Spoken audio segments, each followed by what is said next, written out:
मसीह की प्रभु यीशु मसीह के मीठे और मधुर नाम में ब्लेसिंग्स ऑफ गॉड चैनल पे आप सभी का स्वागत है। जब हम और आप इन उपवास के दिनों में परमेश्वर की आवाज सुनने की कोशिश कर रहे हैं, परमेश्वर से बातें करने की कोशिश कर रहे हैं, कुछ कार्य कर रहे हैं जो हमें और आपको करना है। हमने सीखा था कि परमेश्वर की शिक्षा को ना भूलना पर उसकी आज्ञाओं का मानना, अपनी बुद्धि पे भरोसा ना करना पर पूरे तरह से परमेश्वर के ऊपर भरोसा रखना, और सीखा था अपनी दृष्टि में बुद्धिमान ना होना, बुराई से दूर रहना। और आज सीखेंगे कि अपनी संपत्ति के द्वारा परमेश्वर की महिमा करना, कि परमेश्वर कभी कभी इसके द्वारा भी बात करना मांगता है। आज सीखेंगे नीति वचन उसका 3रा अध्याय उसके 9वें और 10वें पद में इस प्रकार लिखा है, अपनी संपत्ति के द्वारा और अपनी भूमि की सारी पहली उपज दे देकर यहोवा की प्रतिष्ठा करना। इससे इस प्रकार तेरे खत्ते भरे पूरे रहेंगे और तेरे रसकुंडों से नया दाखमधु उमड़ता रहेगा। अगर आपका भंडार खाली है, आपका खजाना खाली है और उस पर आशीष नहीं मिल पा रहा है, थोड़ा सा ही है पर कैसे करें। पर मुझे एक कहानी याद आ रहा है। एक दिन की बात है, उस नगर में अकाल पड़ा था और एलिया भविष्यवाणी किया कि इस नगर में 7 साल तक ना बारिश होगा।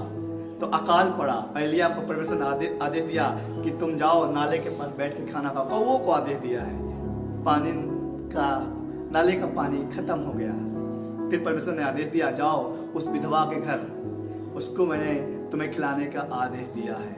विधवा घर गए और कहने लगे, ये सुन, मेरे लिए पानी ला। वो जब पानी लेने जा रही थी तो उन्होंने कहा कि जब उधर से आना तो एक रोटी का टुकड़ा लाना।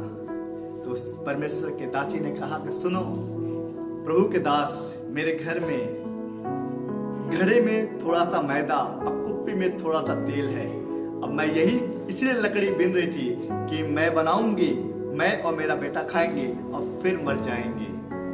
पर परमेश्वर के दास ने कहा, सुन, पहले मेरी बातों का अनुसार कर, क्योंकि जिस यहोवा की मैं आराधना करता हूँ, जिसकी उपस्थिति में मैं खड़ा रहता हूँ, उसने वादा किया है, जब तक बारिश न हो, नया फसल ना आ जाए, ना तेरे घड़े का मैदा खत्म होगा और नहीं तेरी कुप्पी का तेल खत्म होगा। परमेश्वर आपसे बातें करना मांगता है। शायद आप वो इंसान हैं जिसके घर में घटी है, उम्मीद खत्म हो गया है, पर परमेश्वर आपको सिखाना मांगता है कि आप अपनी संपत्ति के द्वारा, अपनी पहली उपज के द्वारा देकर परमेश्वर की महिमा करिए, उसकी इज्जत को बढ़ाइए, जिससे आपके खजाने, घर, सब कुछ भरा रहेगा, उमड़ता रहेगा। क्यों? क्योंकि जो परमेश्वर को देते हैं उनके खत्ते सदैव भरे रहते हैं, उमड़ता रहता है, आशीष से भरा रहता है। विश्वास करिएगा, जब हम और आप इन उपवास के दिनों में प्रार्थना कर रहे हैं, आराधना कर रहे हैं, प्रभु के नाम की महिमा कर रहे हैं, तो आपका रसकुंड भरा रहेगा। इन दिनों में देख कर देखिए, सिर्फ उपवास मत रखिए, पर आइए हम और आप एक और बात सीखें, अपनी संपत्ति से, अपने अनाज के द्वारा परमेश्वर को देके महिमा करें, जिससे आप सबको आशीष मिले और आपका खत्ता सर्वदा भरा रहे। खाली है करके देखिएगा, बाइबल बताती है परमेश्वर के परख कर देखो कि वो तुम्हारे लिए अपरंपार आशीष की बारिश करता है कि नहीं करता है। करेगा, क्योंकि वो करने वाला परमेश्वर है, आशीष देने वाला परमेश्वर है, बरकत देने वाला परमेश्वर है और आपको देगा। प्रभु आप सबको आशीष दे।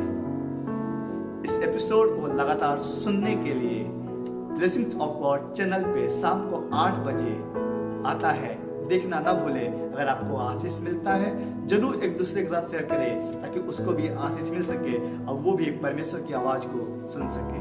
God bless you.